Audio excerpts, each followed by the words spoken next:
One of the important lessons learnt by the German army towards the end of the First World War was the need to get their artillery forward quickly to support their assault troops, their Sturmtruppen.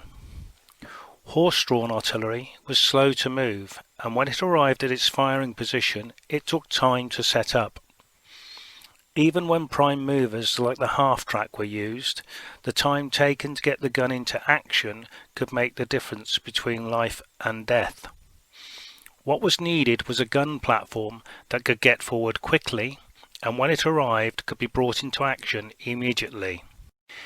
In his memorandum of 1935, Erich von Manstein, then a colonel, set out his ideas for the restructuring of the German army.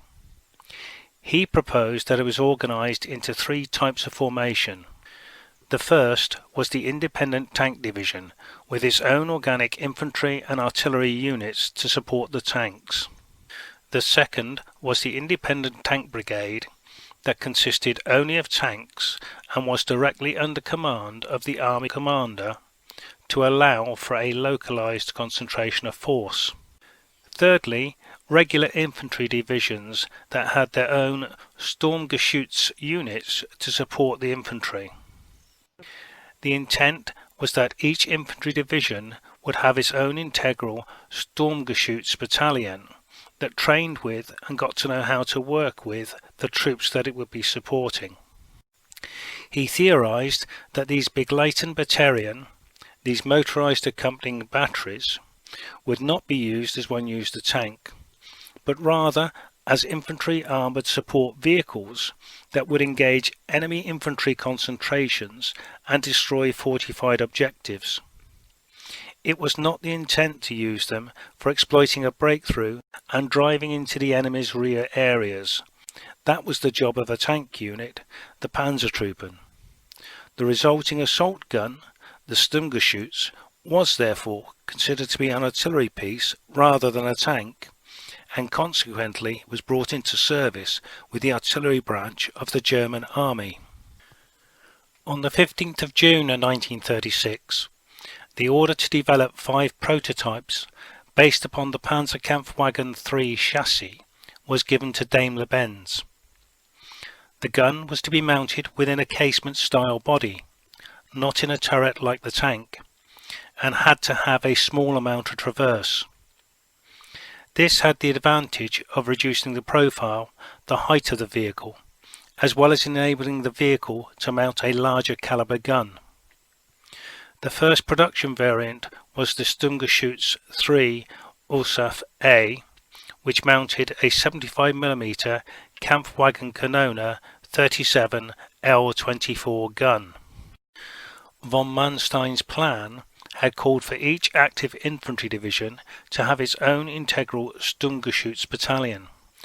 When Germany invaded France and the Low Countries in May 1940, it would have required 180 Sturmgeschütz to fulfill von Manstein's intent. In reality, however, only 24 were operational, and their success in this, their first active engagement, was out of all proportion to the small number employed. At the time of the Battle of France, the Sturmgeschütz battalion was organised into 3 batteries, each of which had 3 platoons. Each platoon had 2 Sturmgeschütz III A's, a command vehicle that was an artillery observation half-track, and a ready resupply of ammunition carried in 2 ammunition half-tracks. A further artillery observation half-track served as the battery command vehicle. It was not until June 1940 that the Sturmgeschütz went into full production, when its manufacture was assigned to the Alket factory in Berlin. The first production batch of 300 was manufactured between June 1940 and March 1941. These were designated the Sturmgeschütz III-B. In April 1941, 50 Sturmgeschütz III-Cs were manufactured, and between May and September, 150 Sturmgeschütz III-D variants, which had an intercom system fitted, were produced. On the 22nd of June 1941, the Sturmgeschütz was in action again when Germany mounted Operation Barbarossa, the invasion of the Soviet Union. There were 250 Sturmgeschütz available, and these were organised into 11 battalions and 5 independent batteries. By this time, the Sturmgeschütz battalion had been reorganised. There were still 3 batteries per battalion and 3 platoons per battery. However, the platoon command half-track no longer existed, and the second ammunition half-track had been removed. This left each platoon with 2 Sturmgeschütz IIIs, supported by 1 ammunition half-track. The battery command half-track had been replaced by a further Sturmgeschütz III in a command vehicle role.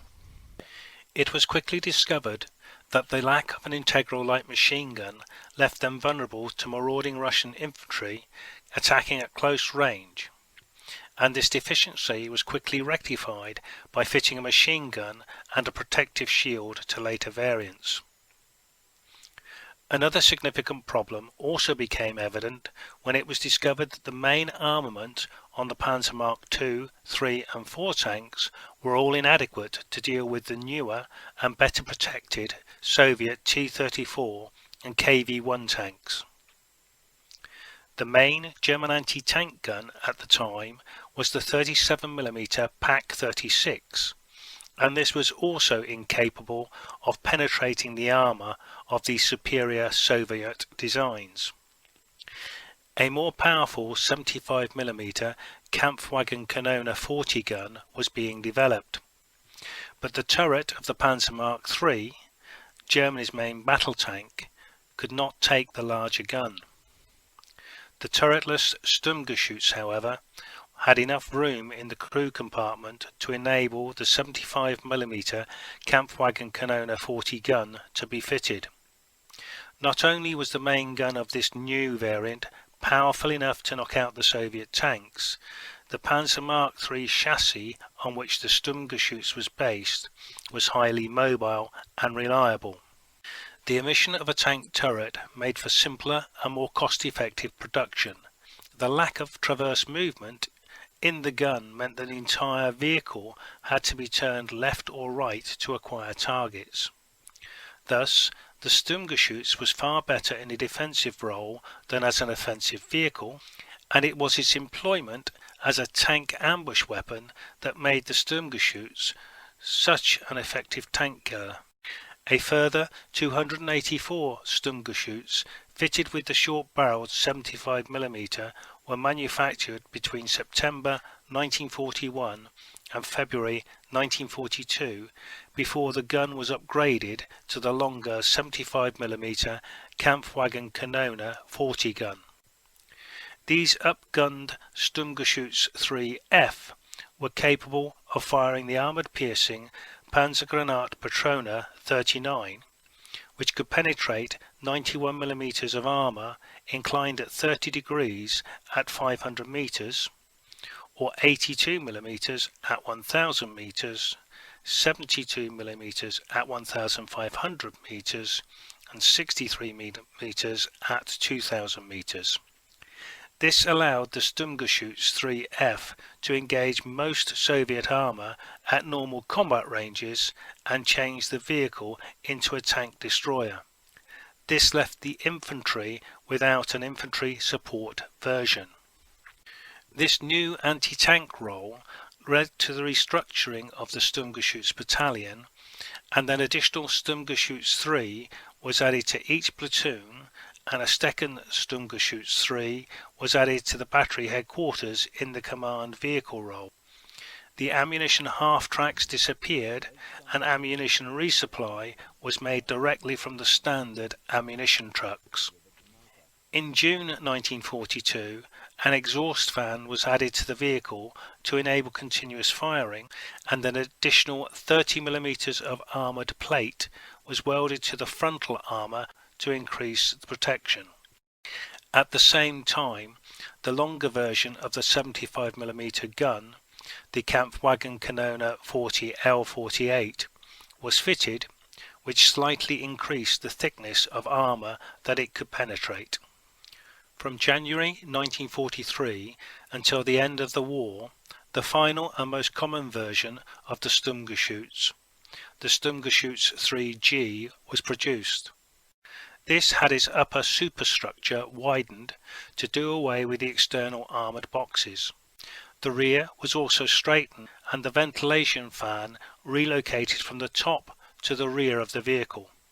This modified superstructure increased the height of the Sturmgeschütz III to 2,160 mm. From November 1942, a square machine gun shield was added by the loader's hatch that allowed an MG-34 to be factory fitted for the first time. In February 1943, MIAG began producing the Sturmgeschütz alongside Alket, and from November 1943 the Sturmgeschütz III was fitted with the cast Topfblender mantlet. This mantlet had a sloped and rounded shape which was far more effective at deflecting shots than the original box mantlet.